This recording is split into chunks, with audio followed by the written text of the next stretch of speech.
souvent. On devrait l'inviter plus souvent. Mais il est avec nous tout de suite en coulisses et on le remercie. Et c'était aussi une belle transition, Damien, pour te donner la parole, pour nous parler des trading card games que tu connais très bien. Tout à fait, merci. Parce qu'en effet, Pokémon, pour jouer au jeu, par exemple, il faut collectionner beaucoup de cartes pour avoir un deck de plus en plus puissant pour espérer gagner. Donc voilà, je voulais vous parler un peu plus précisément donc, des TCG, donc les Trading Cards Games, et en français, jeux de cartes à jouer et collectionner. Et difficile de parler des TCG sans parler donc, de Wizards of the Coast, un des premiers éditeurs, distributeurs de cartes dans le monde. Et avec comme premier gros succès donc, Magic the Gathering par Richard Garfield en 1993. Et Wizards of the Coast ont eu les droits pour distribuer ensuite Pokémon, donc ça en 99, suite à un énorme succès au Japon de la licence Pocket Monster. Donc voilà, j'ai pris des petites cartes pour illustrer mes propos au fur et à mesure, mais avant de ressembler... je prépare pour la caméra, mais avant de ressembler à ça, donc on était sur ce type de logo, donc Pocket Monsters. Ah oui. C'est génial. Parce que nous, les enfants qui ont grandi dans les années 90 et plus, on a connu ce modèle-là, surtout. Ouais, tout à fait. Donc, voilà, au Japon, ça a commencé sous Pocket Monsters en 1995 par Media Factory. Et donc, voilà, succès grandissant, distribution également du jeu vidéo par Nintendo, et ensuite, récupéré par Wizards of the Coast, et ensuite impression internationale, et de nouveau gros succès, puisqu'aujourd'hui, Pokémon, par exemple, dans le monde, donc la dernière donnée, mars 2023, c'est 52,9 milliards de cartes imprimées. Incroyable. Voilà, c'est juste hallucinant, donc sans compter derrière les produits dérivés, et t'en as combien, etc. J'en ai à ce jour 1000.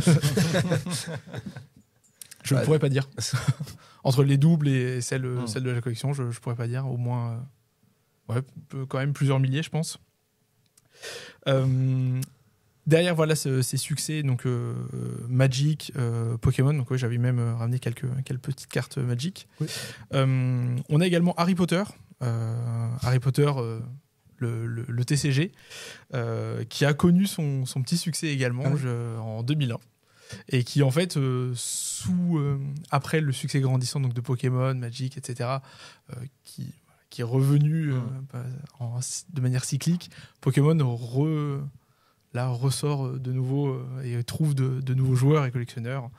Mais voilà, ça fait partie des petites licences de Wizards of the Coast qui ont bien fonctionné. À ce jour, il y a plusieurs centaines de TCG qui existent dans le monde. Et c'est une communauté qui réunissait en 2015 37 millions de joueurs par mois. Donc, ce qui est une donnée assez impressionnante. Je ne parle que des joueurs, puisque voilà, les collectionneurs ne sont pas... Et les joueuses, oui. Mais les collectionneurs ne sont pas comptés dans cette donnée. Mais il faut savoir que pour l'exemple de Pokémon, par exemple, c'est pas un super jeu en soi, on en a déjà parlé plusieurs fois. En revanche, c'est plutôt un objet de collection, à la différence de Magic, qui est, à mon sens, un bien meilleur jeu, plus équilibré. On en parlait en préambule, mais par exemple, dans Pokémon, il y a une mécanique qui est récurrente, c'est celle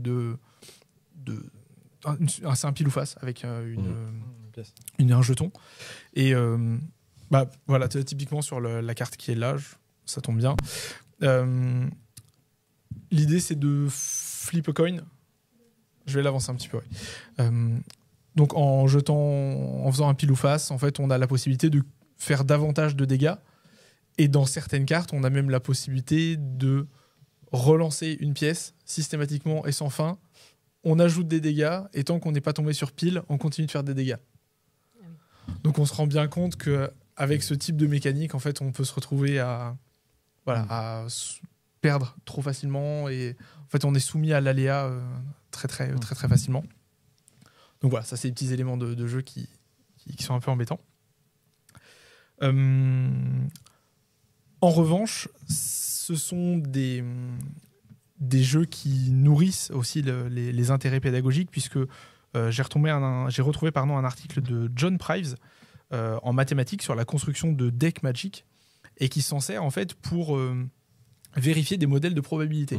Et donc en fait, il a invité ses étudiants à construire différents decks en fonction de différents modèles de probabilité, et donc il les invitait à construire leurs decks de façon différente, à les tester et de voir quels étaient les joueurs et les joueuses qui avaient l'impression de maîtriser davantage leur deck par rapport aux autres, et lesquels étaient plus comme voilà, on connaît les cartes que l'on va tirer à l'avance, il faut allier une quantité suffisante donc de terrain. On m'a dit qu'on a besoin de terrain pour jouer ces cartes, et de cartes monstres.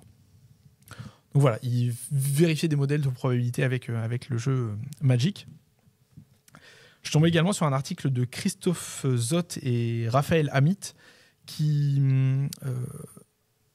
avait pris Pokémon comme exemple de modèle économique, et parce que ça reste un gros enfin, pour moi, derrière le jeu de cartes, c'est aussi une énorme...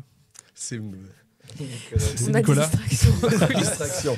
C'est ça d'être en public. Oui, c'est les enjeux du direct. C'est une usine à Afrique assez impressionnante. Il y a beaucoup d'objets détournés. Il y a beaucoup de vendeurs, revendeurs, revendeurs, de personnes qui vont dans les supermarchés acheter des cartes pour empêcher les enfants d'aller les avoir directement, pour les revendre plus cher. Et dans leur article, ils parlaient en fait de la création numérique de valeur avec Pokémon et tous les enjeux de spéculation qu'il y avait derrière. Je vais vous donner un exemple. À chaque fois que Pokémon sort donc une nouvelle série, il y en a 6 ou 7 par an, enfin 6 ou 7, oui, entre les séries japonaises, américaines, françaises, qui sortent tous les ans. Aujourd'hui, il y a des personnes qui sont payées à la sortie de chaque série pour ouvrir en fait en masse, donc vraiment des quantités astronomiques, pour ouvrir des cartes, puisqu'ils le reçoivent avant que les séries sortent officiellement, pour trouver uniquement les cartes les plus rares, pour ensuite les faire grader et les vendre le jour de leur sortie à leur pic en fait de valeur, et la valeur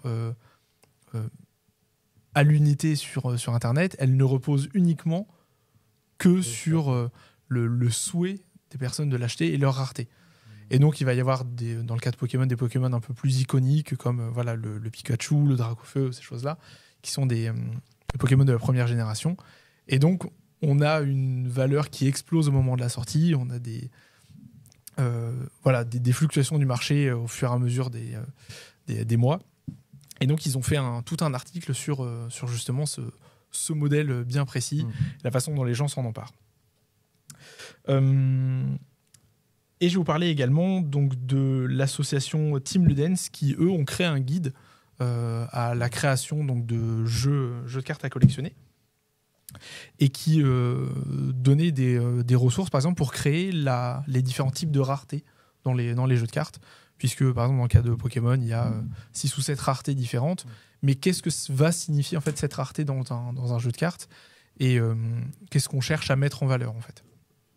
Donc voilà, ils invitaient à créer des jeux de cartes sur différentes thématiques. Donc on parlait de l'archéologie tout à l'heure, la paléontologie, et ensuite comment on allait inviter nos joueurs et joueuses à classer ces cartes. Est-ce qu'on allait choisir les classer de manière thématique ou au contraire par série complète, et voilà, je vois le temps qui passe, mais l'idée ça va être de se prêter, si vous voulez, à l'exercice d'ouverture d'un booster de cartes Pokémon. Cool. Voilà, soit tout de suite, soit en fin d'émission, comme vous voulez, en fonction du temps qu'on aura. Mais bon, tout de suite, moi je suis toujours. C'est comme vous, peu importe. J'attends d'ouvrir un truc. Dans tous les cas, on invitera Nicolas et Benoît on viendra peut-être à nous Nicolas et Benoît nous rejoindre.